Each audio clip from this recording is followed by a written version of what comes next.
Utsilawach, everyone. My name is Mateo. I also go by Chile Dulce. I use they, them pronouns, and I am one of three people behind Black Cinema Collective, including Berette Macaulay and Savita Krishnamurti. I just want to welcome all of you to Black Spatial Elegance Serious Tings, presented by Black Cinema Collective and hosted by Henry Art Gallery. This program is in community partnership with Langston Seattle, Seattle International Film Festival, and Wanawari. But before we begin, it is important for us to do an acknowledgement, and especially to acknowledge that we live and work on stolen ancestral lands of the Coast Salish peoples and shared waters of all tribes and bands named and unnamed, including Suquamish, Duwamish, Tulalip, and Muckleshoot nations.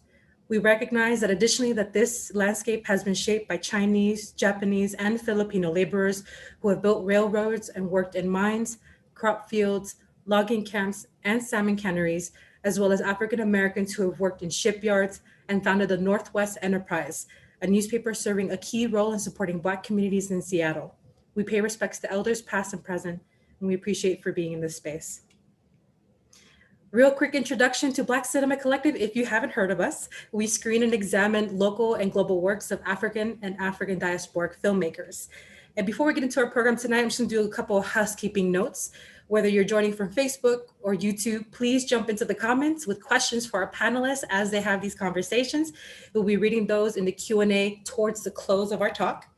All of our programs will remain online at the same links that brought you here in the first place, so you can watch later or to share with your friends after the program. We also have some YouTube music playlists created for each program, and tonight's playlist was curated by our panelists, so they're super juicy. Definitely check them out. And of course, don't forget to follow Black Cinema Collective on YouTube, Facebook, Twitter, and Instagram if you haven't already. And of course, what we do is a labor of love. And so we highly encourage and welcome all of you to submit or donate to us directly via PayPal or Venmo, in which the links will be provided in the comments after I finish speaking. But of course, if you'd like to do a tax deductible donation, you absolutely can through Northwest Film Forum, who is our official fiscal sponsor. Thank you so much. And now I'm just going to pass it to Berette Macaulay. You're muted, my dear.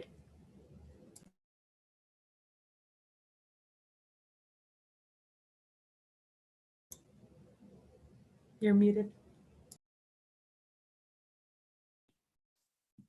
Yep, I had myself muted, so I'll start all over again. Thank you so much for joining us all tonight. I would like to extend my thanks to my colleague Mateo, and also to Mita Mahatu and Ian Saporan for hosting us here at the Henry. My name is Berette Macaulay. I'm the founder of Black Cinema Collective, and also for the past year operated as the Henry Art Liaison Program Manager. I'm so excited to kick off the third and last of our Black Spatial Elegance programming with Serious Tings. But before we get into tonight's proceedings, I'd just like to give you a quick overview or review of what we've been doing for the past month. Black Spatial Elegance recognizes and celebrates Black Music Month in Seattle, foregrounding the influence of Black music through visual and cinematic legacies of videos, films, art direction, and design produced by Black storytellers throughout the diaspora. In the first week of our program, we had an evolutionary history of visual art and music, showing us the evolution of art in graphic design for album covers through MTV and YouTube, presented by former art liaisons from the Henry Art Gallery, Devin Kirk and Cassidy Correa. That was in June, and then in July, because we're continuing this into July, because why not? We had Black Spatial Elegance, Sight and Sound, which was last week. A panel I was on with Jasmine Scott, Program Manager at Langston, founder of Wanawari, Inye Wakoma, and a local hip hop guest artist, Rel Be Free. And so tonight, complementing the current exhibition at the Henry, Gary Simmons's The Engine Room, we welcome our three guests, Wayne Chen, Steve Urchin Wilson, and special guest Maxine Walters. But before giving them to you now, I'm going to give you a little bit about who they are, and you can read their full bios on our links online. Wayne Chen is the chairman of CVM Television in Jamaica, known and celebrated businessman not only in Jamaica, but throughout the Caribbean and the world, who is also an arts patron, supporter, and enthusiastic music and cultural thinker and historian and writer. He is the co-author of Reggae Roots, the story of Jamaican music, co-authored with Kevin O'Brien Chang from Temple University Press, and was the executive producer of Toots and Maytel's Grammy-nominated album, Ska Father in 1999. Steve Urchin Wilson is what we would call a world ambassador for reggae music, with concert tours in over 120 countries under his belt. For the past 15 years, he has been the manager for Grammy Award-winning reggae dancehall pop artist Sean Paul. He is also the founder of artist management and party label Brand New Machine. And during the COVID shutdowns, he finally had the time to gather some photo memories of his work and travels in a coffee table book titled Look Down, Shit You May Have Missed. Maxine Walters, our special guest for tonight, has worked in film, music, and entertainment production for the past 40 years. If you wanted to make a film in Jamaica, you had to go through Maxine. One of her earliest projects was co-founding the Reggae Sunsplash concert series in 1978, and her music video production credits include Lord, Usain Bolt, Damian Junior Gong Marley, Lauryn Hill, The Fugees, Beanie Man, and Wyclef Jean, among others. Tonight's title, Serious Tings, comes from her book, Serious Things A Go Happen, 3 Decades of Jamaican Dancehall Signs. And this is made up of 200 tiles of hand-painted Jamaican dancehall music posters dating back to the 1980s, which are among 4,000 already collected posters that Maxine has in her collection, which has also been a part of a traveling exhibition. These are posters that you see across the Jamaican landscape in the urban spaces, in rural spaces, pinned up to trees, light posts on walls, advertising parties, dance halls, bar events, and bashments. And when the events pass, they usually stay up, are worn from erosion or discarded. And she started collecting these and put them into a book. The book features essays from Man Booker Prize and former music graphic artist Marlon James, who, if I'm not mistaken, Steve, please correct me later, I think he designed one of Sean Paul's music albums. Also essays featured from Vivian Goldman and our own guest, Wayne Chen. Maxine in 2017 was honored by the Jamaican government, awarded with the Order of Distinction for promoting Jamaican culture internationally. I've known these guests for some years now, a couple of them since I was quite young, and I can say unequivocally that their generous spirits, eager minds, and collectively astonishing life experiences represent the creative wonder, warmth, and influence of Jamaicans and our culture and our music. And even though I am Jamaican, I'm going to be learning from all of these people right alongside you. Thank you so much for joining us. It is a great pleasure and my honor to introduce to you Wayne Chen in conversation with Steve Urchin Wilson and special guest Maxine Walters. Hello, guys. Thank you, Berette. It's a pleasure to be here. Awesome intro. Thank you very much. It's fantastic. It's really a pleasure to be here and in such fine company. And you know, Berette, when I look at you, when I look at you guys, I realize how small Jamaica is when I think of how we have interacted over the years, casually, just encountered each other and shared a little story here and there. The last time I saw Steve face to face, you were passing through Man, we were having breakfast together. You were telling me about a particular adventure in Gabon with Sean Paul. And I'm like, boy, Jamaica is a small place. You mentioned Marlon James a while ago. I'll tell you, I met Marlon many years ago because I was a big fan of his writing when he used to write music reviews in the Jamaica Daily News when he was still an undergraduate. And I had a collection literally of Marlon's stuff. And I said to my friend, this guy's going to be big one day. So many years later, when Marlon published his first book, he said, hey, Wayne, you look like you were onto something many years before. But I met Marlon in Color World, the photo processing place. I used to go there all the time because I used to do a lot of photography back in the early 90s. And here's this guy standing in line, and I turned around and I said, "You're Marlon James, aren't you?" And he said, "Yeah." And we got into a chat, and he was telling me how when he was in high school, he was such a big Prince fan that he actually owned a purple trench coat or a purple overcoat or something like that. So, so it's really crazy when I think back. And I say all this to say that living in a small space like Jamaica, you literally are privileged to see a lot of history unfold, because Jamaica, for a long time, has really punched above its weight as a cultural influence on the rest of the world for many reasons. It's just how the country came together, how it came into being. Music was a way out, and music is really what has put us on the map. Because when you have nothing, this morning with all the tumultuous events in Haiti, a couple of the commentators on Haiti said, imagine Haiti has so little, but so many beautiful things come out of Haiti. I mean, Haiti was known in the 40s and 50s, particularly for its art. But some brilliant music. I remember going to New York, and you might know this place. Both of you might know the place. I went to SOBs in New York City. Of course. Back in the 90s. Very well. Because I was in New York and I heard that Bookman Esperance and Taboo Combo were playing together one night in SOB. So I said, man, I can't miss that. Girls' night for shine. There you go.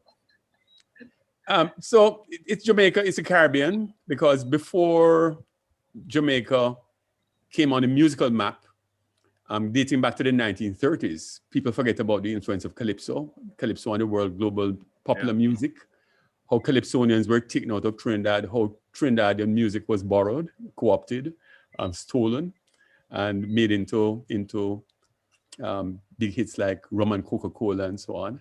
Mm-hmm. Or in the 50s, Cuban music became the thing, how rumba ruled the world. And how these musics and American R&B and American, even country and Western and all sort of things, whatever we could hear on the radio in Jamaica, how that in turn fell into our melting pot and influenced the development of Jamaican music. So, indeed. And since I touched on West Africa earlier, Steve, one of the things I found interesting was encountering Orchestra Baobab from Senegal. I saw them in concert, again in New York, but this was a free concert in Central Park. But I came across a record of theirs some years before, and I was really fascinated by the whole phenomenon of rumba, Cuban rumba, being influenced by West African music. Going to Cuba, becoming what it was, and then rumba now being popular on the global airwaves, creating a whole new wave of rumba in West Africa. And Orchestra Baobab perhaps being one of the best proponents of West African rumba, which was, it's how the things went full circle. Not much different from how some Nigerians and some South Africans have claimed that they invented reggae, or going to Northeast Brazil and hearing that reggae is music. I was just gonna jump in and say that if you listen to Afrobeat now, right? Yes. Afrobeat now sounds, there's so much calypso in it, there's so much dancehall in it, there's so much reggae in it, that it becomes difficult to figure out where's the tennis ball. You know what I mean? Did it start here or did it start there? Is it them hitting back to us? Is it us hitting back to them? And then it becomes a question of, is that really important? Isn't it just awesome how much brilliant art and music can come from this bouncing back and forth of the tennis ball? You know, there are, as you mentioned, soca. There is a group out of Dominica, Exile One. I don't know if you know Exile One. Yeah, man. They actually recorded in Jamaica in the 70s. Out of the blue, you know, I mean, I'm a kid going through the record bins and you're coming across all the reggae albums, and this Exile One thing jumps out of you, which is Cadence, which some guys down in Dominica. Dominica is a place with barely 50,000 people. And of course, Martinique is next door, Guadeloupe on the other side. It's much bigger. It's very French influenced. So these guys, they have to go to Guadeloupe because the Dominican market is so just small. Yeah. Exactly. And from there, it explodes into something else. Sneaks its way back down to Trinidad, which is just now experimenting with the soca rhythms. And how, if you listen to that transition from calypso to soca, you understand that soca didn't pop out of nowhere. there was a bit of American funk influence, but there was also a lot of that influence coming out of that seed originally planted in Dominica that kind of crept up through Guadeloupe and then back down to Trinidad. Yeah. And you hear some of that too filtering back. I didn't know how influential Congolese music was in the rest of Africa. So people like Franco out of what was then Zaire, what is back now as Congo DR. But if you listen to it closely, and you have been all over, so you listen to everything, you realize there's a bit of a soca influence in there too. So when I'm listening to Afrobeat now, I'm hearing little snippets of what Franco was doing 30, 40 years ago. Some things that King Sunny Ade might have been experimenting with, some things that Fela might have been, Fela might have been experimenting with. I mean, and Fela would say, look, he got his influence from being a student in North America and listening to jazz. So that's what I was going to say, because that whole connection of high life and disco. Yeah, man. I tell you, we as Black people we like to borrow and take a little pinch of this and a pinch of that and rub it into whatever stew we're mixing. That's and lately, stuff. Lately, I've been finding myself listening to a lot of Colombian music, a lot of cumbia and things like that, because there's a sweetness to it. Well, I have to tell you though, I lean very heavily to dancehall and dub. I lean in all directions, Maxine. It's what happens when you have an eternally curious mind, because the music is an entry point, because music tells us so much about ourselves. It's when you land in a new place with nothing, with just not even the clothes on your back. Sometimes the only thing you might have is a flavor or a rhythm in the back of your brain. And I think, that germ that has come with us and how we have refined it. Speaking broadly, even how our enslaved ancestors, African ancestors, how depending on who and where they were, would give them access to simple things like drums and their own instruments. Oh, yeah. In Jamaica, our ancestors never had the same access to musical instruments than they did in Central America, to give an example. So I don't know, speaking simplistically, I don't know if that is why Cuban music tends to be more polyrhythmic, whereas Jamaicans tend to be pretty much more straightforward. Not less sophisticated, don't get me wrong, it's not an issue of sophistication, but it's just an issue of how it has evolved. It's creating with what you have. But I tell you, interesting, just when Maxine said dancehall and dub a while ago, right? When I came up, it was dancehall. That was the music of the day. That's what I was listening to, in high school and sort of early university. I didn't have a connection to dub. I mean, I'd heard about it, but I didn't really know what it was.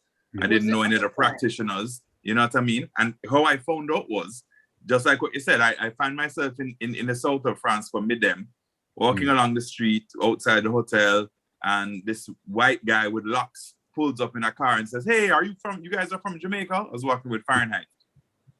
And I say, "Yeah." And he said, "You want, I'll give you a ride, we're actually going to a rehearsal to rehearse my band, And we said, "Okay, we'll come, we'll come." And we jumped in the car and we're driving along, and he said, "You guys like dub?" And we're like, yeah. And he's like, "Who you prefer? King Tubby or Prince Jasbo or so and so." And we were just like, well, we didn't have a frame of reference enough to say who we liked or didn't like or why. And he just pushed in a cassette. And this French guy educated us on dub. And I left that car that day with homework to do. Well, you see, because part of our history and the movement of the Jamaican, the Caribbean people, when the Caribbean people went to London and to England, they took the Caribbean music with them. They took the calypso. The Jamaicans took the reggae. In Toronto, they took the house music. And it all just evolved. And dub, Steve, was the backside of the song. It was side two. Side one was the lyrical piece, and then the other side, which people just thought was, it was making up the record, having that dub side. The dub side happened to become really, really strong. And yeah, really important. My personal love, very important. I mean, I have a record out myself. I did in 1983, and it's the dub side of it. That's the side I love more than me singing the thing, So it's, but strangely, it was one of my first projects was a project called Transdub Massive, which was a modern dub interpretation that I put out many years ago. We're still putting out singles every once in a while. No, we just did one with Tanya Stevens and the late Eddie Fitzroy. And I just like what you said, is like it became so important to me, and also rhythmically, the whole psychedelia of it, you know, and that whole echo chamber and like that whole thing. I was just like, wow, and it made connections with me as a rock kid, because I grew up on rock too. You know, being able to be like, oh, this, I understand how this and Jimi Hendrix and Led Zeppelin are all connected. Yes. Well, I grew up through the whole history of Jamaican music, starting with ska. You know, we start mento through ska, through that. Well, we got to dancehall eventually, but there was rude boy. There was, you know, all the dance forms. That's the other thing, the dance forms that went alongside the music. And as a young kid, of course, you wanted to dance, and so we danced our way through. We went right through lovers rock till we got to dancehall, and so your era moved more into pop. And it's still like that. Dance is still such a massive and important part of the music scene. Yeah, nothing as sexy as seeing some Jamaican woman whine to that music. You just always have to whine and go down. And, you know, many years ago, Toots Hibbert said it to me, you know, he said, everything is about the beat. And he would ask, you know, he'd sit in the studio and he would say, what do you think of this? And then he would shake his head and go back to work. He said, if you're nodding your head, waste of time. If you're not moving your whole body, when you move your whole body, then we know we're onto something good. And that was always measured. So when you look back at the songs that have lasted, most of them have had a very compelling rhythm. So you have to start with that rhythm and that beat. And it's irrespective of era. We can add the aesthetic and the lyric and all that after, but you realize that even the ones that you think about the lyrics, the beat is still there. The danceability of it, the infectiousness of it.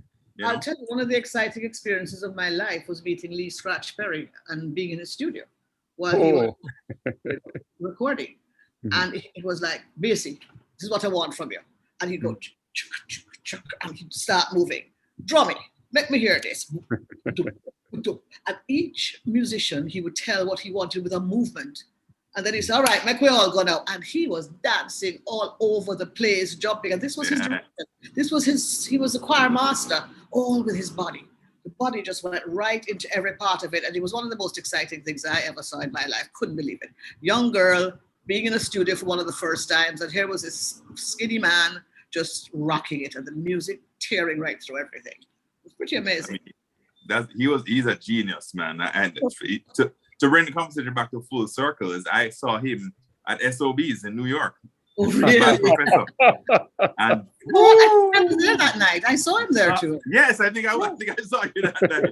Yes, I think I was there.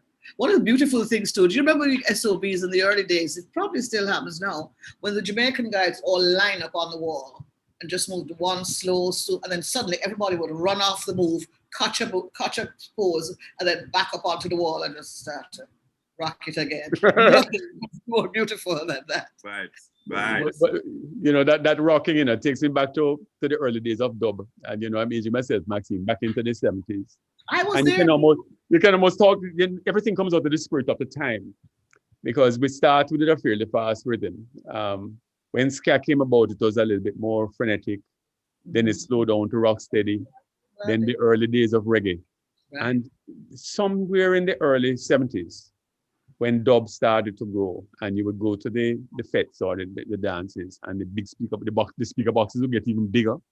And then somebody would just hold a dragon and stand up in front of the speaker and be rocked by it. Place to be. Have it vibrate through your body.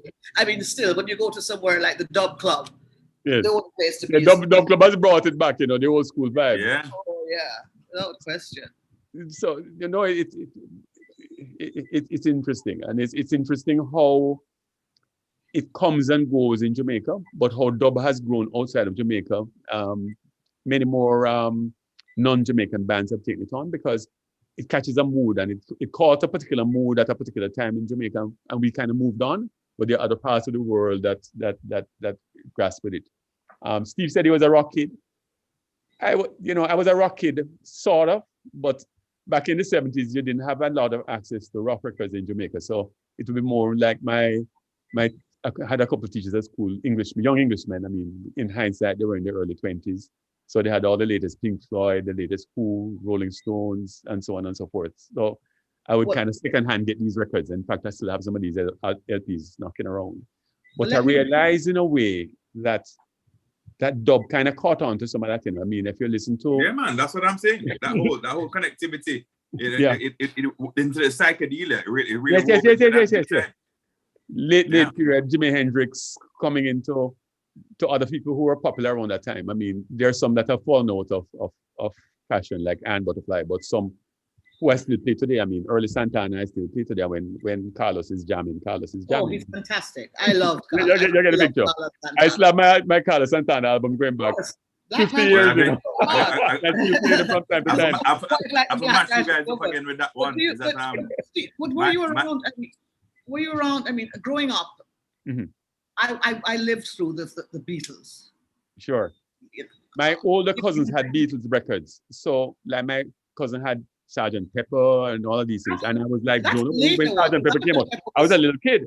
But I'm looking at this thing and saying, this thing is like, let me date myself.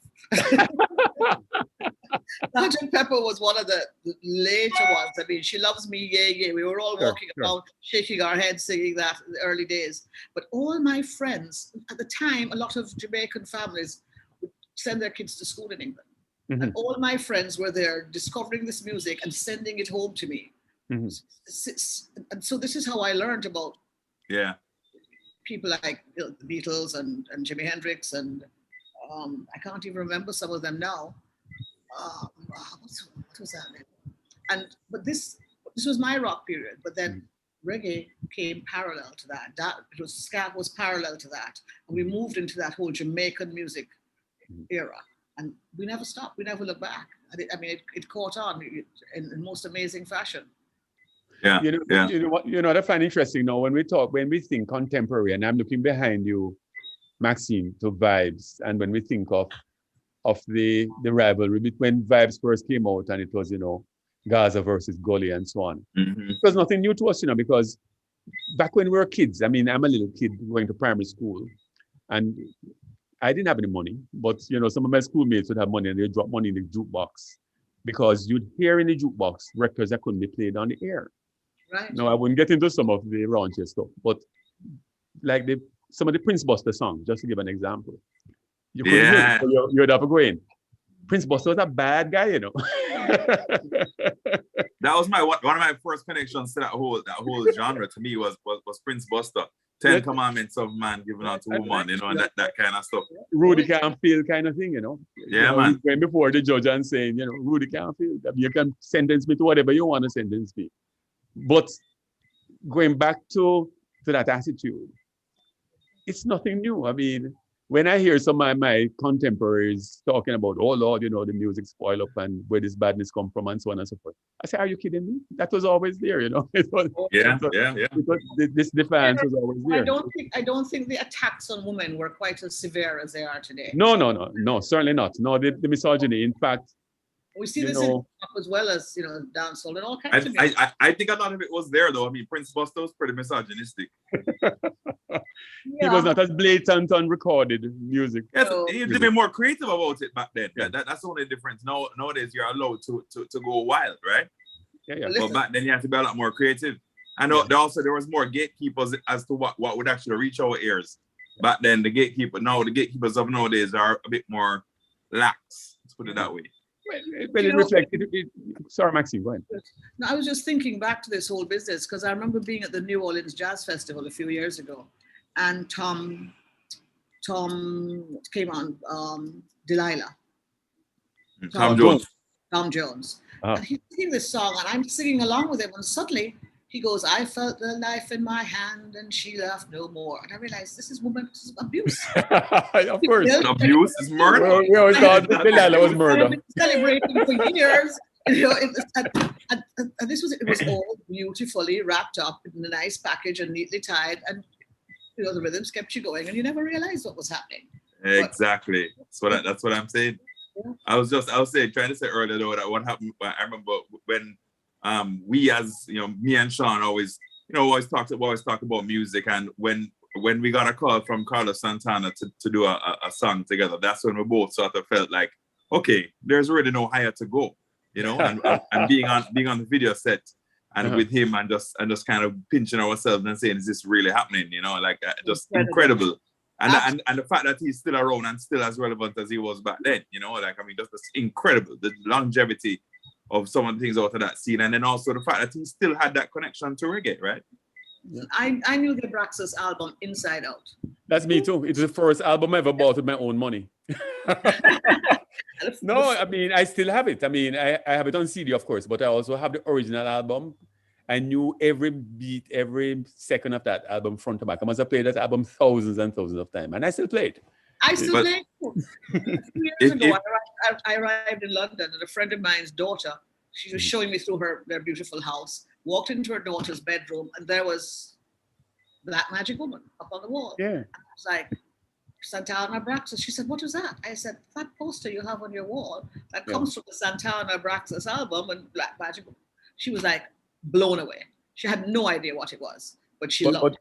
But to bring it back here, one of the things that caused us to connect to it is the fact that it's Cuban rhythms on that album. Yeah. So here it is. It's a straight fusion album, you know. Here it is. You have when Santana released his first album, I think he was maybe 19 years old, maybe 20 years old. He was a prodigy. But he brought 1967, 68, 68-ish.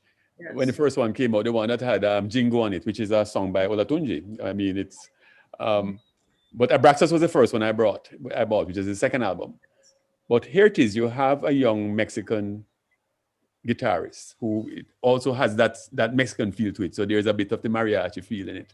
Mm-hmm. But he's bringing it now to San Francisco in the late 60s, which is a time of you know, what San Francisco was like then. You know. Like I said, the psychedelia again. The psychedelia, you know, interweaving elements. And then bringing in a couple traditional Cuban folk songs, Cuban rhythms, and then infusing the whole album with Cuban rhythms. So, and it wasn't said then, but when you say Cuban, you really mean Afro-Cuban because it's African rhythms filtered through Cuban. And rumba, yeah. Yeah, yeah. Because we in Jamaica did that too. We borrowed from all of that and piled on it to create our music. Yeah. And a lot of the early pioneers in Jamaican music had their experience in Cuba. I mean, one of the big bands, one of the most influential big bands of the 50s in Jamaica was Carlos Malcolm. And it's not coincidence that a couple of the Scatolites and a couple of our early musicians were either born in Cuba or spent time in Cuba. Mm-hmm. And then let us not forget the other part, the influence of radio.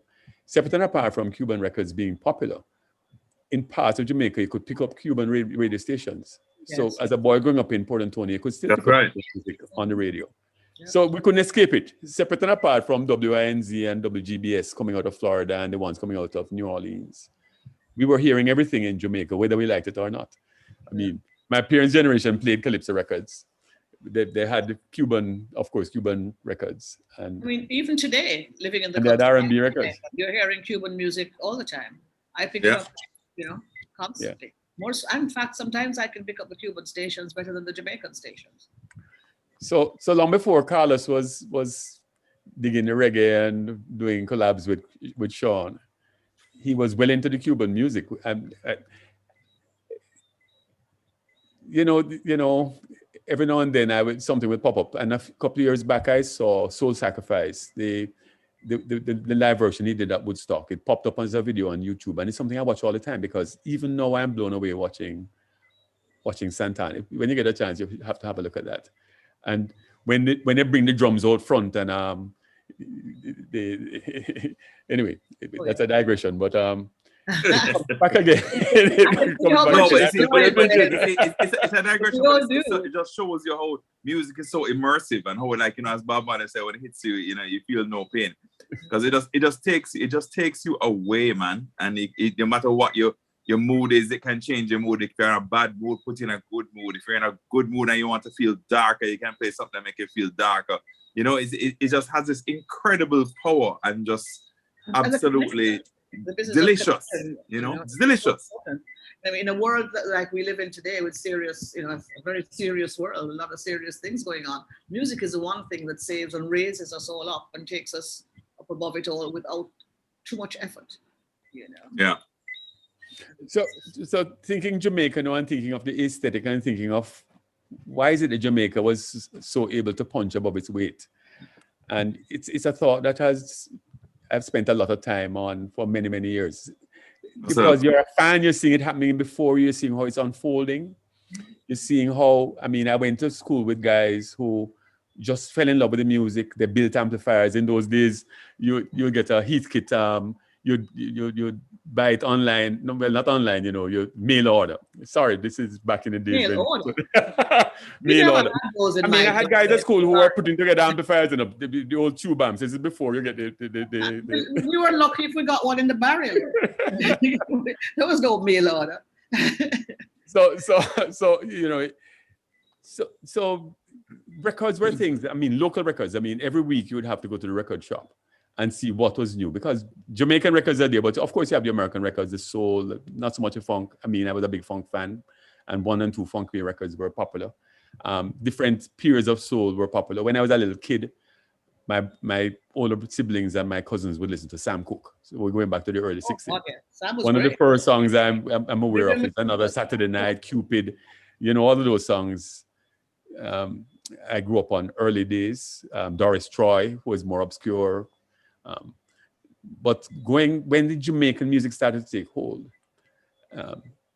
as I mentioned earlier, Prince Buster. But of course, there was the Wailers, there was the Maytals. Maytals were the biggest thing for a long time. Long before that, there was Sammy Plant, Pisa Khan. Yeah, Monty Morris. Monty Morris was our first big superstar, Absolutely. That was the first, and that followed. There was Billy Small. When Millie Small went global, it was a massive, massive thing. Massive thing. Yeah. Even still, as a student of reggae, looking back on when I read that story about Millie Small and how she had this #1 song in England, and I was like, how is that possible without the internet? Like up to now, I can't figure that one out. I don't know how that. Chris Blackwell. You have to credit Chris with that. You have to credit Chris with that. Going back and forth between Jamaica and England, taking the music there. He was smart enough to recognize the strength of it, and he had the culture built within him. So incredible, though. Incredible story. Yeah. And thinking of how Chris keep on running into a big hit, how he brought other people over, how he really marked it. He has an amazing hair. Yes. So when you think of that particular time in our history, in the early 60s, when we started to find our feet in music, and we managed to infuse it into other pieces of pop culture. When Dr. No was shot in Jamaica in 1962, people tend to forget that Ernie Ranglin and Baron Lee and folks like that contributed to the soundtrack. Yeah. There is a killer scene in Dr. No, which was a huge international hit. It might have been the #1 box office hit of 62. If it wasn't #1, it was #1 or #2 globally. And in it, you have Baron Lee and the Dragonaires out at Morgan's Harbor singing Jamaica Jump Up. So how subtly... Sorry? Chris Blackwell was a location. Yeah, Chris was a local. He had a hand. Was he? Is that true? Chris was a location scout for that movie? Yes, he was. Locations or PR. He was joking. He did a lot of the legwork, and he huge part in the development of our music in many, many ways. Wow. So Baron Lee and Ernie Ranglin insinuated themselves into that, and Ernie Ranglin went on to do the musical arrangement for My Boy Lollipop for Millie Small. That's right. So from the early, the seed was being planted for Jamaican music, and folks jumped off on it. I mean, Israelites became a big hit. I mean, Desmond Dekker became right. Alton Ellis had his thing. And seeking for breakfast. And we have to think too that starting in 1948, when Jamaicans started to go to the UK, between 1948 and 68, 200,000 Jamaicans left here for England. And of course, when the cold English winter knocking you and you want a little taste of home, after you finish eating a little Jamaican style fricassee chicken and rice and peas, you want to hear some Jamaican music. So the Jamaicans in the UK became our biggest overseas market. And you know how the thing is set up in England. We're going to intermingle, working class people are going to intermingle black and white in the UK. And that is how a lot of the Jamaican music crossed over into the wider market. It Well, started out, Jamaicans had the coolest parties. You bring Well, your white listen, friend. listen. I want to tell you something. That as ancient or old as that might sound to some of the people watching, that still happens, right? And that's even how like Sean and a lot of dancehall records break. Is that the Jamaican community in New York and in Miami and in Toronto and in London are the ones who people come to their parties and listen and say, oh, let me find out what's going on in that community, because that's the best of this is gonna make.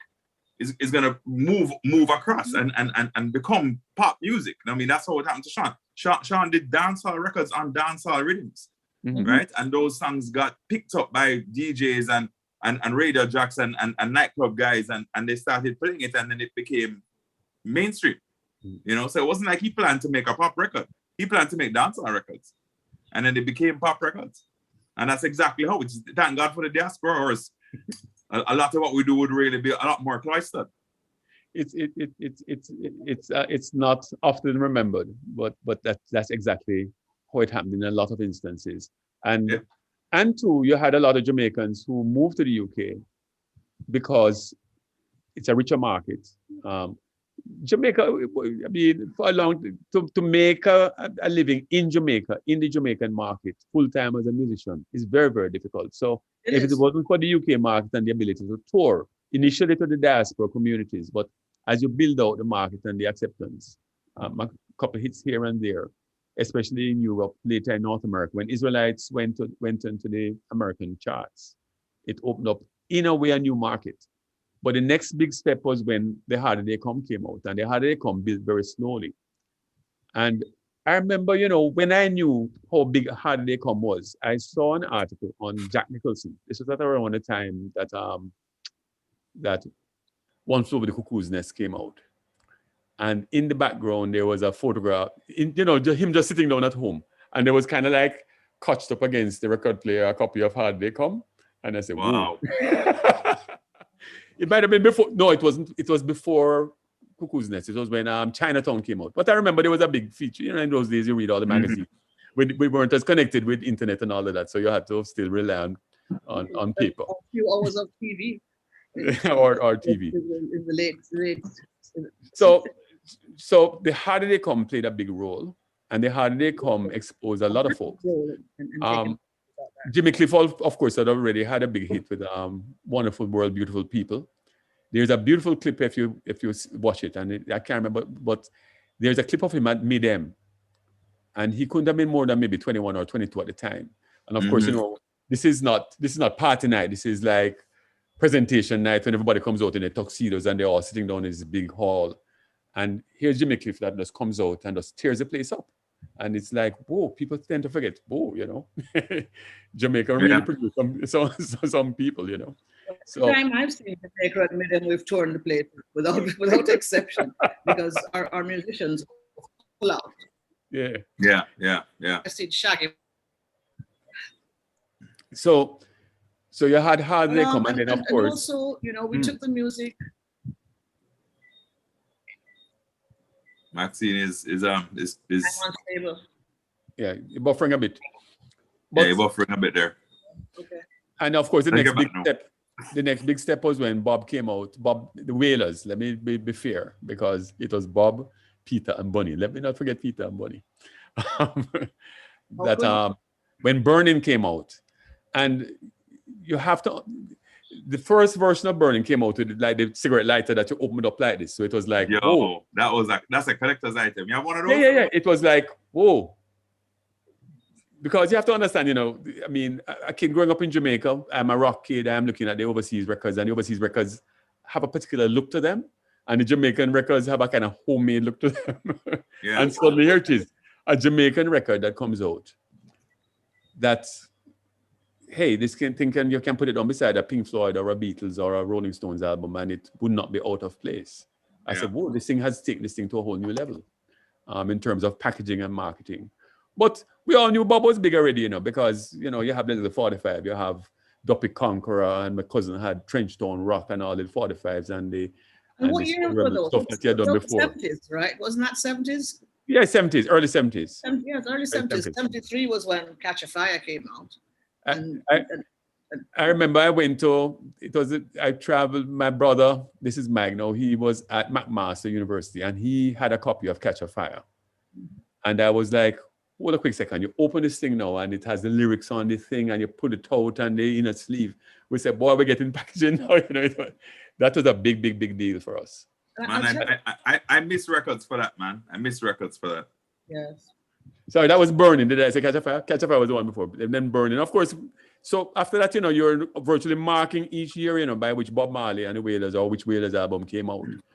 But around 74, the other one that dropped like a bomb in Jamaica was Burning Spear, the Marcus Garvey album. Yes, I didn't much know the Studio One album. We kind of knew a couple songs off it. But when the Jack Ruby production of Marcus Garvey came out, it just blew up Jamaica, That means Marcus Garvey, the song, went straight to #1 on the local hit parade. I used to listen to the hit parade every week.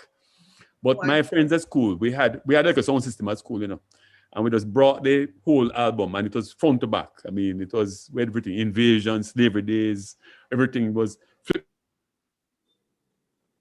Just lost you, Wayne. No, he just put Wayne. My hand motions went excited, I'm reflecting on when I'm reflecting. There was a particular time in the 70s because this is now 74, 75-ish. Well, that's late, Wayne. Let me just tell you that there were other things to say.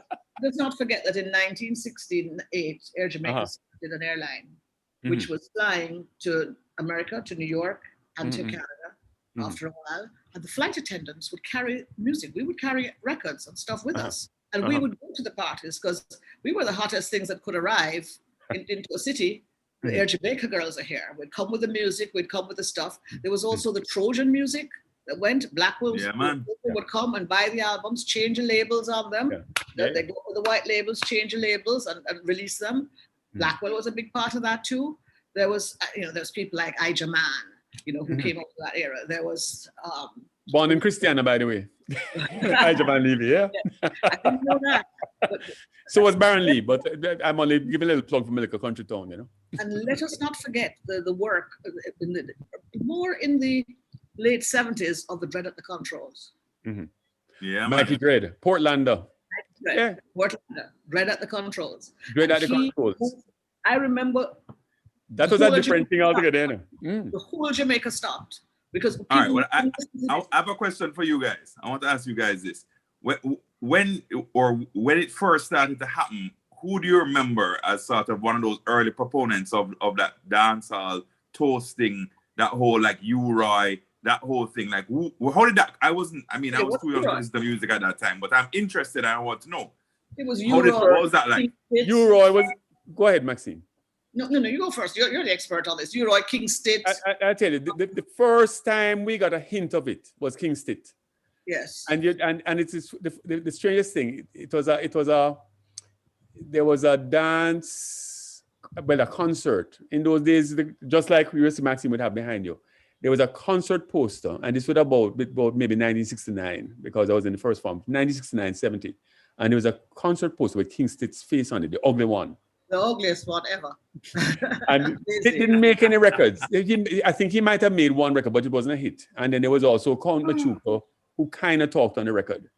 But the one who really took it to the biggest, the highest level first was U-Roy. When U-Roy dominated the charts, there was a time in perhaps 70, 71 when U-Roy, number 1, number 2, number 3, number 4, number 5 on the chart, where U-Roy found. We're you to the ball. With that right down. And right after him now, people like Dennis Al Capone came in, Wake Up Jamaica and a whole lot of songs. And then Big Youth came now and just dominated. So you had like boom, boom, boom, one after the other. Yes. Every now and then I still listen to the old Dennis Al Capone record because Dennis Al Capone is heavily underrated for his role in really popularizing the form. And then in the Big Youth gets his props, not enough, I think, but he gets his props. I remember he survived it. He's still here and still a youth.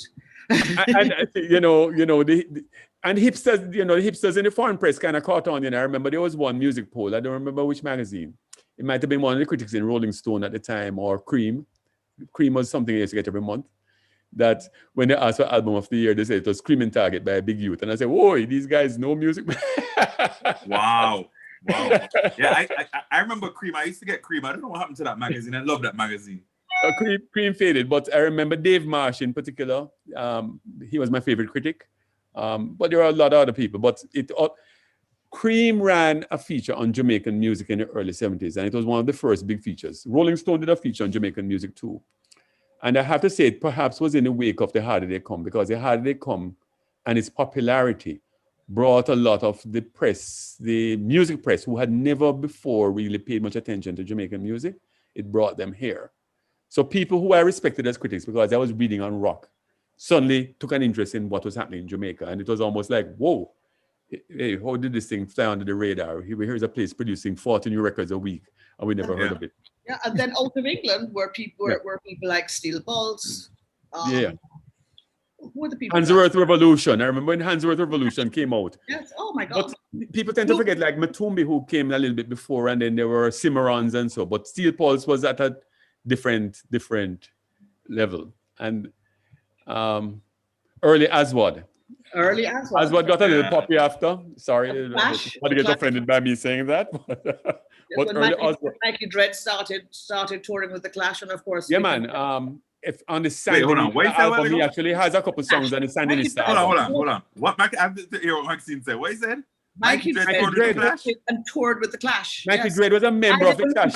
I did a music video with the Clash and Mikie Dread, shooting down on King Street. Let me tell you, I did music videos with If you get the Sandinista album, the Sandinista came out after London Calling, and I pick up Sandinista. Sandinista, I don't remember. It might have been a triple album, because London Calling was a double album and Sandinista was just massive.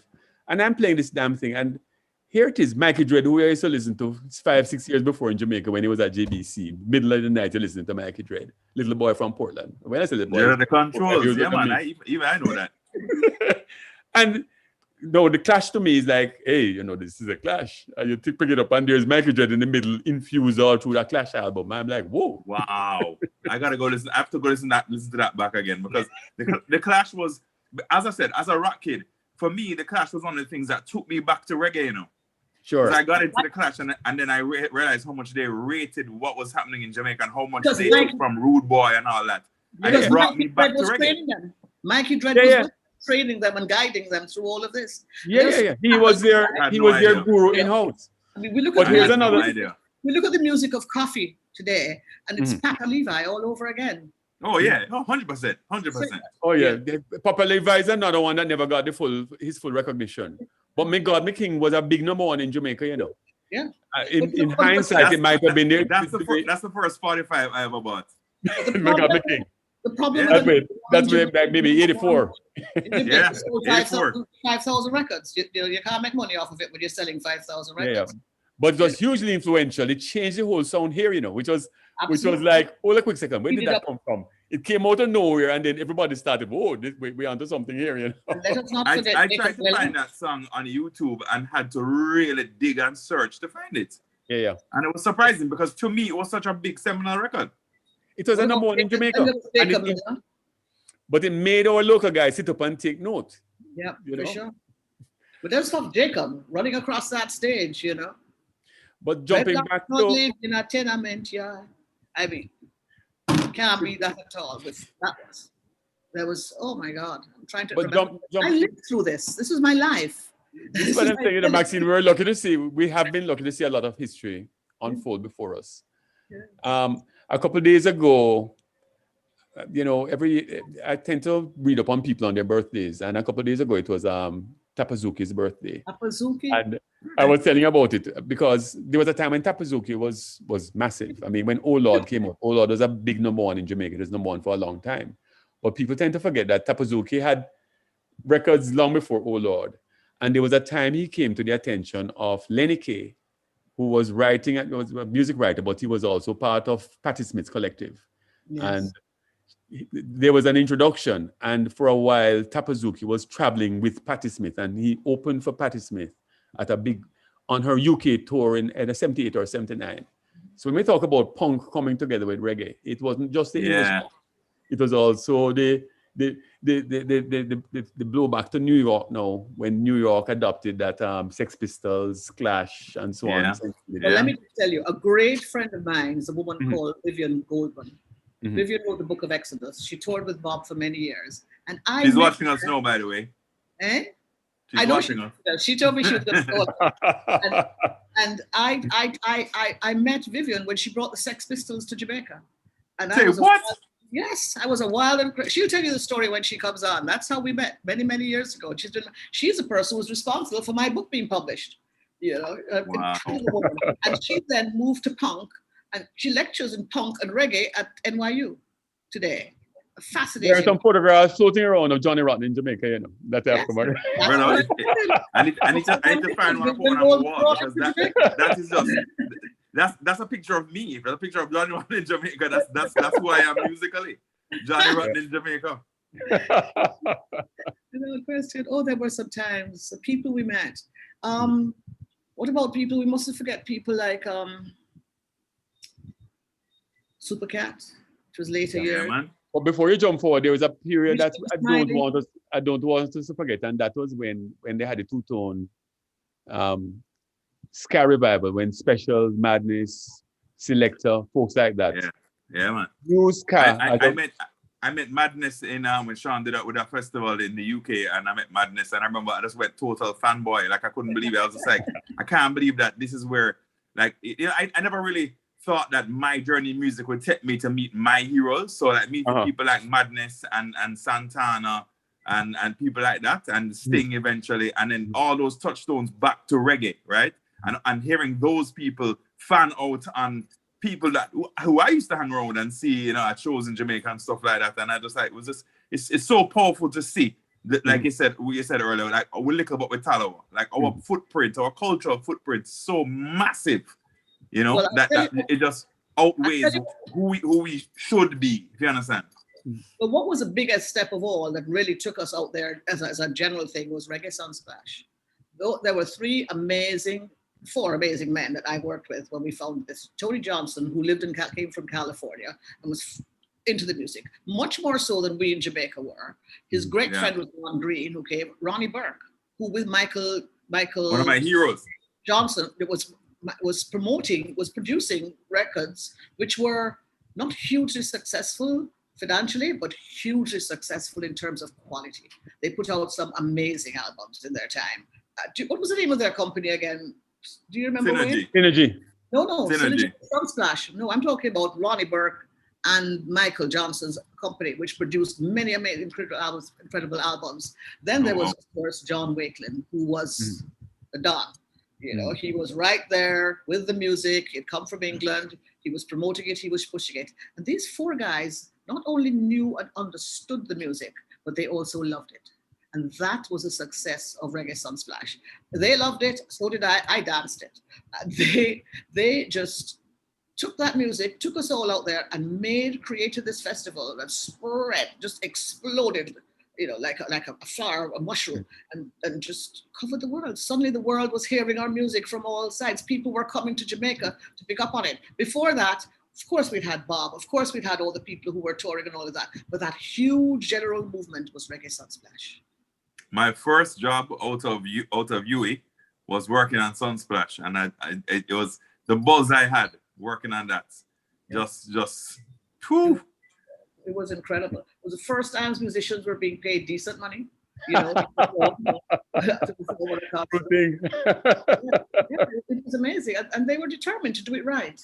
And sadly, it didn't make it. But it didn't make it because we're our own worst masters. Jamaicans, we didn't appreciate our music. We didn't appreciate what was there. I worked at Air Jamaica at the time. I was a PR officer. We had no money. I used to have to steal all the paper clips, the phone calls, everything to get things out there. To be able to write a press release, I had to take paper from there. We had nothing, but nobody wanted to support it because why? It's reggae music, it's downtown music. Nobody was interested. Yeah. Well, nothing. Still a problem, unfortunately. Still a problem. Not quite the problem it was. I lived to see Air Jamaica become the airline of Reggae Sunsplash and Reggae Sunfest, which is something pretty amazing. That was not a possibility when I worked there. It wasn't a possibility when we started. But the music itself, you see, this is the beauty of it, because it just it rose to the top, and people had to fall for it. They had to go with it because it just took over. Couldn't really help it grows despite not being in fertile ground. You know, sometimes I almost think that it grows better because the more we ignore it. You know, because fertile ground. Different governments over the years have asked me what they could do to help the music, and I said, keep out of the way. Just make sure that the inputs are as affordable for a kid in Portmore as it is for a kid in New York or Washington or Amsterdam or London. Well, I think you know, one of the things you say, Steve. One of the privileges I've had, and it comes back to the smallness of Jamaica, is being able to sit and talk and work with people that I only knew as names on a record. You know, so you'll be sitting in a studio and you're sitting with musicians who are world recognized, and you realize that these people are stunting. They're broke, and when they tell you their life stories. All right, to give one example, every time I might be watching an EPL game, an English Premier League football game, and I hear the Liquidators start to play. And I know some of the musicians who played on that record. And every time I hear it, I'm moved to know, hey, you know, you hear people doing the you hear 40,000 people in a stadium chanting along to a Jamaican instrumental record. Yeah. And by the way, it was Harry J's birthday yesterday, but I didn't remember anything to talk about Harry. Oh, okay. But he was kind of like standing in the studio. A bunch of guys comes in. One musician comes in, and they're struggling with a little organ line that is so famous, and he plays it. But knowing his own story, I mean, when he told his family he wants to be a musician, he's a middle class boy. He went to Glenmuir. He tells his family he wants to be a musician. They say he's crazy, but he did it for the love of it because, I mean, when he passed, he had to pass a hat around to collect enough money to bury him. But here it is that you hear his music playing every Saturday in the UK when there is football on, a multi-billion-dollar sport. And that makes me sad. And I feel like that's the support that we do need from government and from the powers that be to help intellectual property, protect intellectual rights and help us collect the money and give us those opportunities and make sure that if somebody wants to learn, they can learn and they have somewhere to learn and they don't have to pay. You know what I mean? Somewhere like Alpha. Like Alpha Boys School to me is such a great story, you know, in reggae music and ska music and all that, you know, and still not getting enough support. We need to fund the music programs in all our schools. Let's start with that. Mikie Bennett, who is one of our greatest proponents of Jamaican music, has been saying for years, it is very important to start at an early age to educate in the music. We educate in the reading, writing, and arithmetics. In Cuba, when a child of 3 years old sings and makes one sound, he immediately gets put in a music school. If he plays a piano and it sounds okay, he gets put in piano classes. We need to start looking and starting the kids at that early age. We need to allow the music to be taught to grow within these kids. This is what we need to, all of us who know so much about it, need to do that. And he's been saying it for years. I've heard him say it, we've discussed it, and that's what we need to do. So the next time the government asks you, Wayne, what you should They don't take my advice in a vaccine. Musical schools in every parish. We need the kids in every parish. Because they can't come from country and come to town and hope to find a place to live and survive. No. Every kid. I live in the country, Wayne, and every kid walking down my street is singing a DJ tune. Every kid is every kid everywhere. And they all think they're Super Cat. I mean, you know, Super Cat set that pace, and Damien, all these kids, where do they come from? Who did they? We need to teach music in the schools, not just because we want to be musicians, because music makes you a better learner. There you go. It just develops you in ways, and that has been my solid piece of advice for the last 30 years. Put proper music programs in every school in Jamaica, every primary school, every secondary school should have a proper music program. That's where it should go. And there's no excuse for it. There was a time you would say a piano costs X and you have to tune it. You don't need a piano. You don't need a piano. Some small keyboards and some percussion instruments, and you're good to go. But not just music, but also the business around music, because that is something that we are sorely undereducated in, right? I had to figure it out. I went to UA. Now, thank God, UA has a music and entertainment management program. So does UTech. So does Edna. Thank God. But back when I was wanting to study it, I had to do mass comm and then come out and figure it out. And And you then know, so it's just a lot of this sort of, you know, like I said, the growing despite not being on fertile ground or growing without water, right? Sometimes I think water, they lack of effort.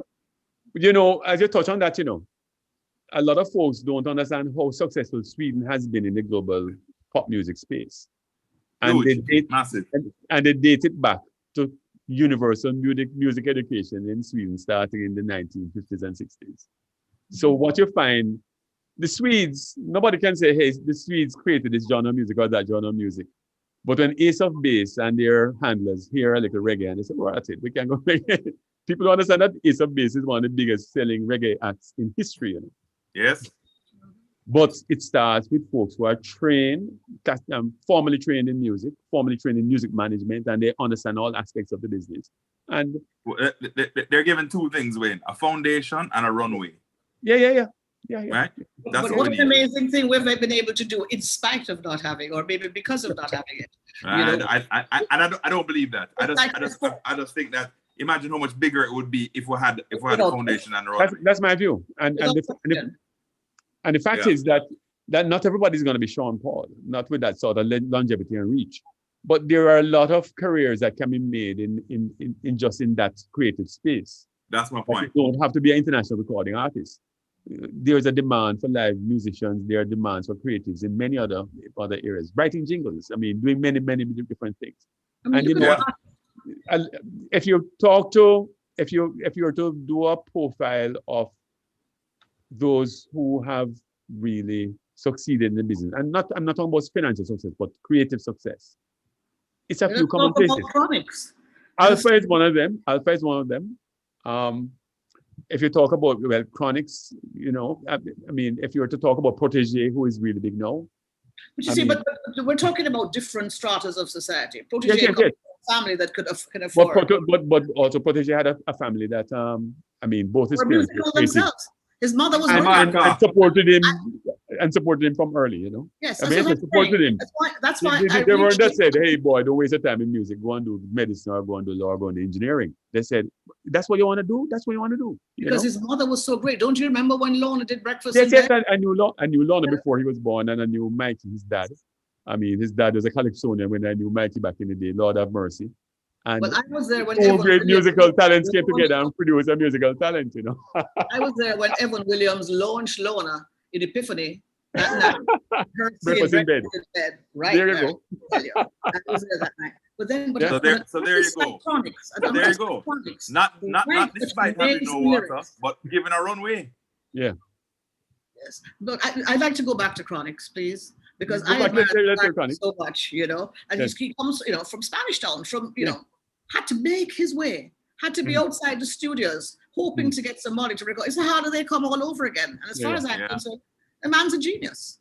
His lyrics are unbelievable. You know, they never know how he feels inside. Who knows?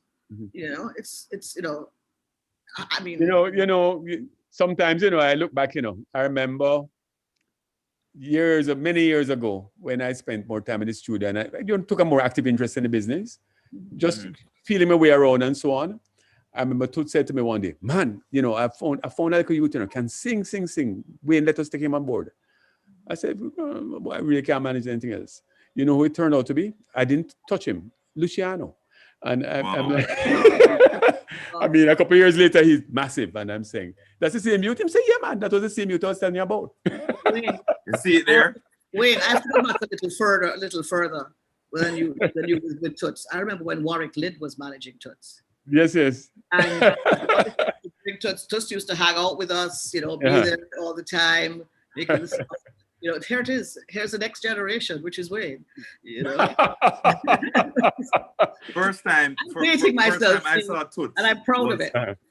First time I saw Toots was in Harvard Square, live free show in Harvard Square, rammed to the rafters, and all I look around, I could count the black people on one hand. I couldn't believe it because I didn't know. Like, I mean, I knew who he was, but I didn't know the power of Toots until I sat there and watched that show and saw how hold the mic here. Amazing. Yes. Yeah. You know? Great country. That was the first time I saw him overseas at Maxine. I saw him at Lone Star Roadhouse in Manhattan. And it was all white kids and a few older people his age. But when I went, when I went backstage afterwards, there was a bunch of musicians. I mean, musicians like, whoa. And we're not talking Jamaican musicians, No, like man. folks came out to see him. And I was like, whoa, This was how it worked with all musicians. I remember the night Bob Marley collapsed in Madison Square Gardens. He'd said to me, come backstage after the show because he wanted to talk to me about promoting the show. I went back there and there was Rolling Stones. There was Diana Ross. There was, name the artists. They were all standing there. We waited for half an hour, 2 hours. People were standing up there, waiting, wondering what's going on, because there's no way to sit backstage, Madison Square Gardens. Finally, I saw his chef, Gilly. I went over and I said, Gilly, Bob told me to come. Can you let me in? He lets me in the dressing room. I'm on my way down the passageway when suddenly I see a group of men coming up. Now, the passageway leading to the main dressing room had huge columns. So I slipped behind one of the columns. I was a lot thinner then. I slipped behind one of the columns and they stopped right in front of me. And there was Bob. He had just passed out. I said, Bob. There was no reaction. And then they moved on with him. And I stood there dumbfounded. Outside, let me tell you, there wasn't an artist whose name you could call in the world who wasn't standing outside. And they stood for 2 hours to wait for Bob Marley. And anywhere you went in the world, where Bob, where Toots, where any of those artists were performing, it was white audiences. It was never black people who knew him. In fact, he was trying to cross over to the black market at that time when he did that. Yeah. When 1979. An amazing experience. Amazing. Crazy. I wish I had gotten to see Bob live. I never had that. Fortunate. Let me tell you about that show, that last show. It was opened by Curtis Blow. These are the breaks. Break it up. Yeah. Then Bob opened for the what's his name? The Commodores. Bob was on stage. The Commodores had pianos that came up out of the ground, all kinds of stuff. And Bob had this little tiny space. There were the Wailers there. And the only decoration was a red, gold, and green flag over Tyrone's keyboard. From the moment them said, Bob, the audience started to scream. And they screamed, and they screamed, and they screamed, and they sang along with him right till the very end. And when he finished, out came the Commodores, and everybody left. Yeah, I heard that. I heard about that show. That show is famous. Yes, they didn't want to. They weren't interested. Bob had taken the whole place by storm, and this is when he was, his voice wasn't so strong, but boy, was he powerful. Amazing man, wise too. Wow. I'm gonna chime in here. Hey, ghost voice. I'm not gonna show my face because I just want everybody to be looking at your beautiful faces. But I want to remind everyone who's with us tonight, if you have any questions, drop them in the chat so that we can have a little Q&A session before we sign out. Believe it or not, we have about 15 minutes left on the clock. Can I say something, Berette? My dear friend Vivian Goldman, who played a huge part in promoting Jamaican music, is on there. I asked her to come in tonight and she's here. Yes, she's been commenting. I see her saying British government schools produce lots of rock stars like Adele and Amy Winehouse. Them some big rock stars. But there you go. Can you bring her in, Berette? Let's have a word from. If she can send us her email, we can send her the Zoom link right now for her to join us. Vivian, send your email, will you, please? Okay, so you can just send it to us in a message. Does she just know where to send it to? Let me see. Well, she's on Black Cinema Collective at Facebook, so you could send it to... in there, Vivian. Can you hear me? Yeah, she can, if she drops it in the chat. Eh? If she drops it in the chat on the Facebook chat. Yes, drop it in the chat. She might not want to expose her email like that. Well, yes, that is true. I've just DM'd But y'all just put her on the spot. I just messaged Vivian, so we'll see. I'm certainly going to email her. Sure. I'll send it to you.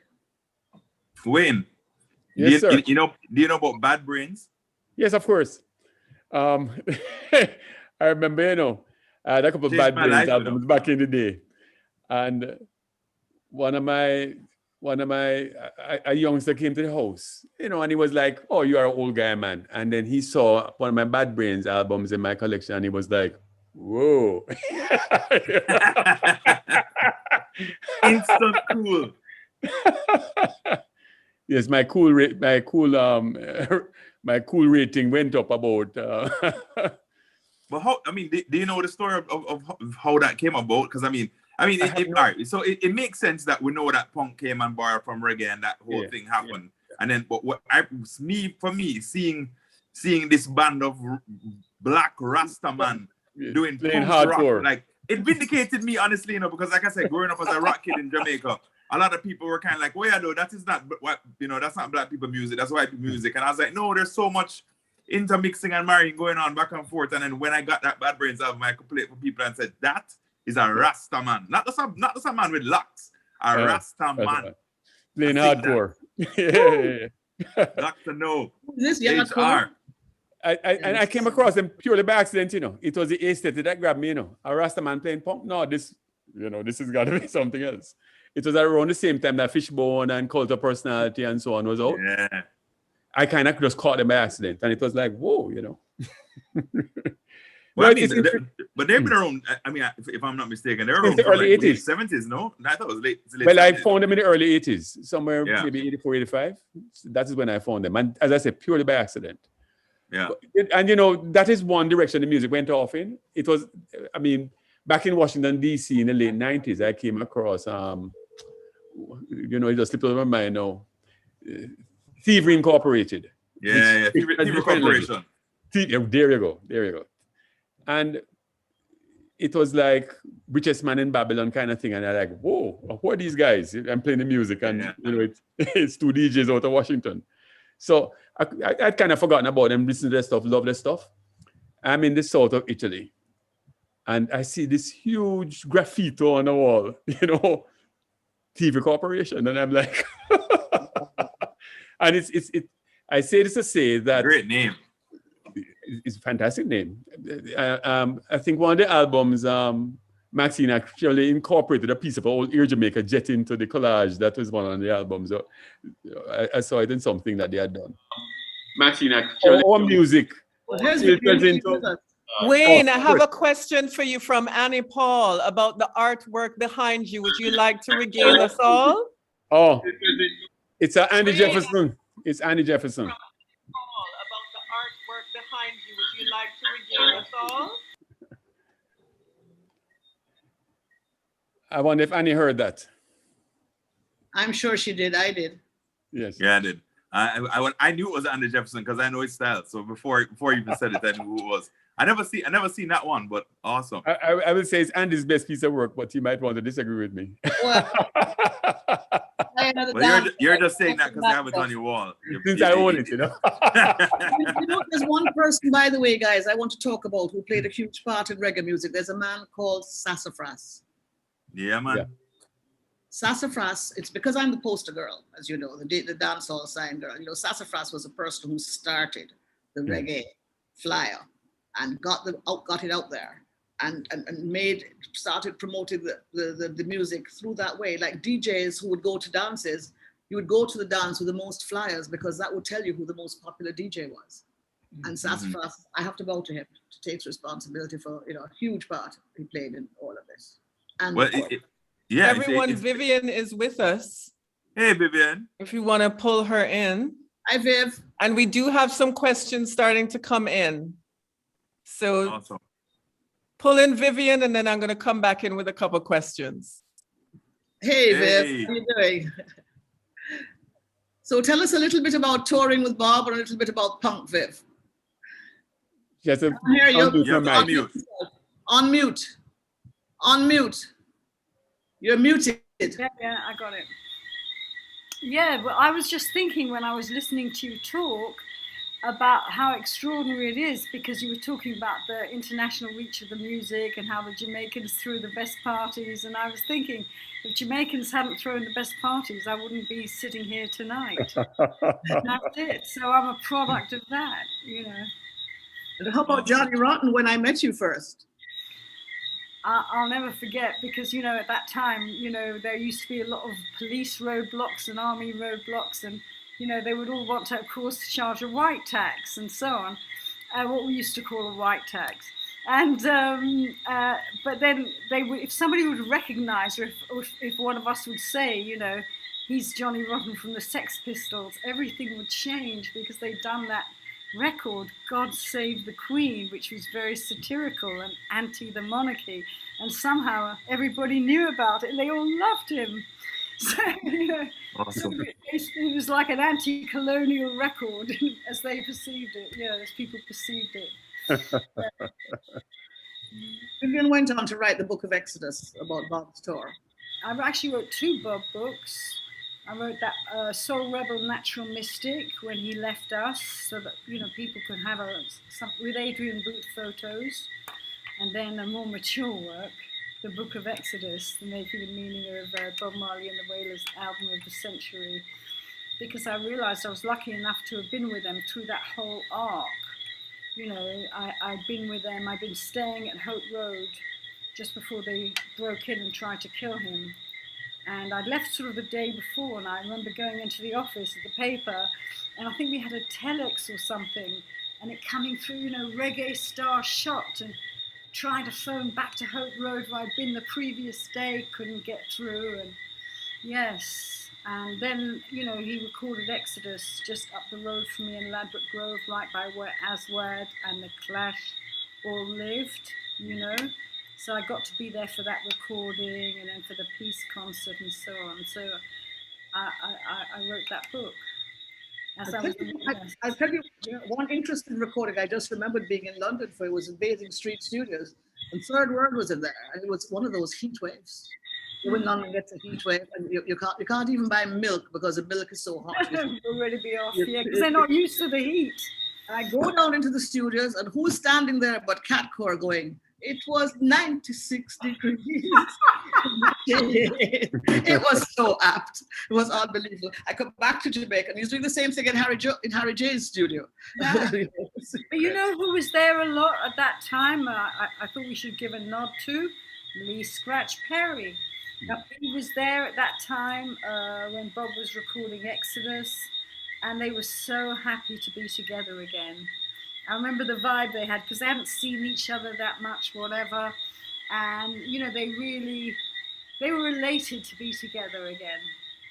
Viv, I'm going to have to cut you off, unfortunately, because there's more questions, and we're down to no worries. 5 minutes. Thanks for coming. Thank you for joining us, though. Yeah. Lovely seeing you. Thank you. That was such a gem. Mute your Facebook. Okay, it's okay. Go on. Yeah. So we're asking everyone if you have any last questions to pop in. I do have one from Andrew Bruce here. This would be interesting to hear what you all have to say.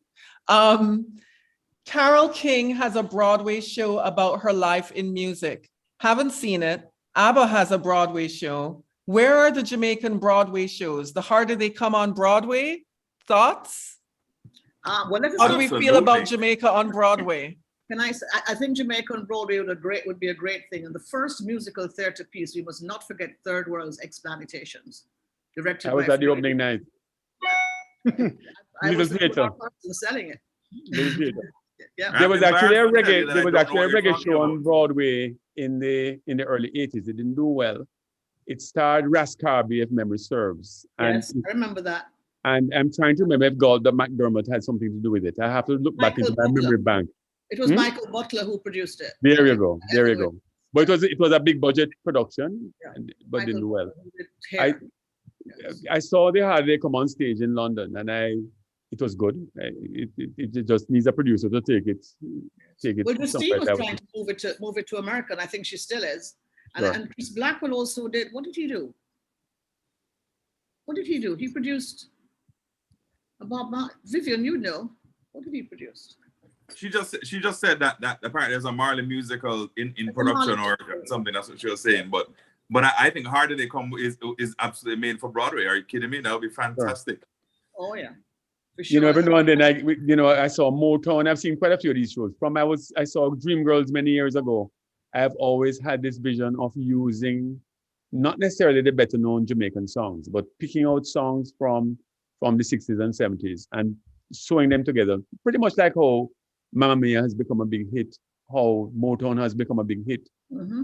I think there is sufficient material, and Jamaica is not short of stories. I mean, we could weave any of 1,000 stories Absolutely. of Jamaica into the music, or the music into the stories, and make a musical. It's this is my plea for the creatives listening to say, hey guys, get together and do this now, man. Wayne, hold on, Wayne. Tap dancers doing dub, you know. Wayne, creatives will not get together and do it, Wayne. You have to spearhead it and then call the creatives, and then we'll get it done. I'll help you. I got you. I'll film it. There we go. Team is being put together. Let's do this. I have another question from same person, Andrew Bruce. Roger Stevens has a museum-worthy collection in his basement in LA that I assume you all know about. I've heard Mikie Chen wanted to buy it for a reggae museum. What happened to that plan? Roger, I actually spent a weekend in LA in sleeping in Roger's guest room and looking at the collection. And let us put it this way, we couldn't come to terms. And then there would have been other issues with copyrights and intellectual property and so on and so forth, since a lot of it would not have been original material that he would have owned. Let's put it at that. So I believe he sold some of it though, Wayne. He may have sold off individual pieces to collectors, but a chunk of it.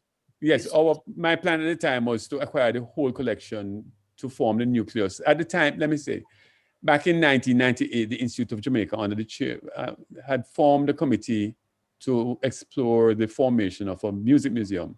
It was chaired at the time by what's her name, Jones. First name slips out of my mind now. Sonia Jones? Sonia Jones, right, Sonia. And it had nice people aboard like Colin, Colin Leslie, Tony Lang, Clyde McKenzie, myself, quite a few people. And we actually got started at Malab House. Malab House belonged to the Institute. We refurbished it and got the nucleus started. Fast forward to now, we have the fantastic work being done by Herbie Miller. Herbie has been at the Institute for the last 10 or so years, maybe 11 years now. I was on the council when he came aboard, and the nucleus is there. What I say this since it's a public forum, we need, Maxine, you have done fantastic work in collecting these artifacts behind you and the thousands of dancehall posters. We need Jamaicans who have objects of interest, cultural objects that we take as everyday, things that belong to musicians or people who have played a part in developing the music, to just donate them to the museum while we work on the bigger issue of finding a bigger space to really reflect the importance of music. I donated 35 signs to the museum a couple of years ago. But I saw the most amazing experiences of my life when Roger Stephens came to Jamaica to work with Andrea Davis and be speaker for International Reggae Day. He stayed at my house and I brought him into town. When I tell you that people arrived and just handed him stuff, handed him first record, pin, button, I nearly dropped. I watched this with complete shock. But people have stuff and they're ready to give it away. But they need to know who to give it to because they gave it to Roger. I saw that with my own eyes. And I took Roger there to the Bob Marley's mausoleum for the first time in his life, 9 years after Bob died. So people were just there, just handing him. This was Bob's, this. I had this. So there's stuff to be handed over. Yeah, there's lots of stuff out there that we... I have a couple of comments to chime in on before I pull us up a little bit. Cindy Breakspear said, the harder they come, she's seen it in West End, London, so it has been staged. I saw it there, yes. You saw it there too? And Annie Paul says, Wayne, you're the chair of CVM television, just make the stuff happen. Would it so I agree. Just make it happen, Wayne.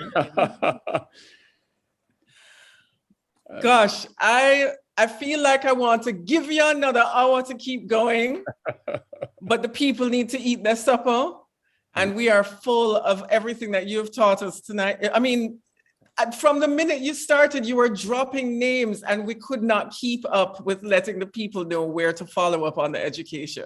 The Clash and the Israelites and oh my God, everybody. Thank you so much to all of our guests. Thank you to everyone who joined us this evening. I've dropped the links in our YouTube chat for you to get their books. Maxine, I know you have a second publication of the books coming out. Yes. Do you want to say more about that so that people know what to expect? It's basically it's the same book, but I'll be doing what do you call it? I forget the word, but it's coming out in November. So I'm working on that now. We'll have a new cover and it will be More Serious Things Are Gone. So that's a new cover, second edition of Serious Things Are Gone in November. It's not a second edition. It's a A reprint. Yes, a reprint. We're moving away from the old screen printed dancehall posters, and now you know how it goes nowadays. Laser graphics. Photoshop. No more sassafras, unfortunately. Wow. You know, because it's all been sold to Japan, unfortunately. Sassafras's work is no longer here. Yeah, I know. Well, you know, I look at it this way. Part of going global is going global, including your artifacts. And the fact is that if people are willing to value your work in the international market, it's actually good for us. It's not necessarily a bad thing. It's just that we have to retain some of it for ourselves so we can really see what we have produced. And, well, I have to jump in and just big up David Muir for the work he's doing in Florida. Because yes. we ain't got a museum here, but thank God at least we have the beginnings of one somewhere else. Yes. Listen, it's okay. It's okay for other people to have some of our works, but we should have the land share. We should have something that when people come to visit, it's here and they can see it in the home of where it was created. So, I mean, don't get me started on that. That'll be an hour in and of itself. And actually, I think Richard Wright is in one of the chats, I think on Facebook, where please, Richard, if you could share the link to the museum, which just opened last month, if I'm not mistaken, in Miami. Yeah, I donated some stuff to it. Yes. And also, don't forget that the Jamaica exhibition is on at the National Gallery. And well, is it on? Yes, I think it's still on. The gallery was not open because of COVID. Is it down? Right. Well, my sign is still up. I have signs in there and they're still up because somebody told me they saw them a week ago. A foreigner who saw them wrote to me about it. So them get in and I can't get in. Ooh, that's a whole other topic. Make some calls for me now. I want to go see it. I want to see this thing. I'll set it up for you. But it's the thing is that because of COVID, they've had to close. They weren't allowed to have people come into the gallery, and that's why the exhibition is still up as far as I know. It's just that they haven't been able to do that. And also, Maxine, your posters have been in a traveling exhibition as well. Do you have plans for them to go up in another gallery anytime soon that we can follow? Because of COVID, it's impossible. Mm-hmm. Because when they go up at shows where people attend. And so, I have collections. I have a collection in Miami, a collection in Europe, a collection in Jamaica. So I can move them anywhere at any time to do it. But it's until people open up, until we know that we're safe from COVID, you can't have the public there like that. I probably will mount some online and do an online exhibition. That would be great. That would be great. People need to see these signs more because they document so many of the people that you were talking about too. Road map of Jamaican music. Yep. Everyone, thank you so much for joining us, and thank you very much to the Henry for hosting this occasion, this event. I'm co-hosting it right now with Mateo, who you can't see at the moment, but thanks to Mateo, thanks to Ian Saporin, and Mita Mahato for inviting Black Spatial Elegance into part of Henry's programming, and to all of our partners for the Black Spatial Elegance series of programs. That's Wanawari, Langston, Seattle, Seattle International Film Festival, and of course, Henry Art Gallery, who's our host tonight. So this is over and out from Black Cinema Collective. I'm Berette Macaulay, And thank you, Steve, Maxine, and Wayne. You are brilliant. Your lives are rich, and you've been generous for sharing your stories with us tonight. And Thank you for having us, and thank you for setting this up. Thank you. It was my pleasure. Bye, Wayne and Steve. Bye. Hi, guys. Well, stay in the green room, though. Oh, Okay. us? Oh dear, I just hit the thing. Let me cancel it.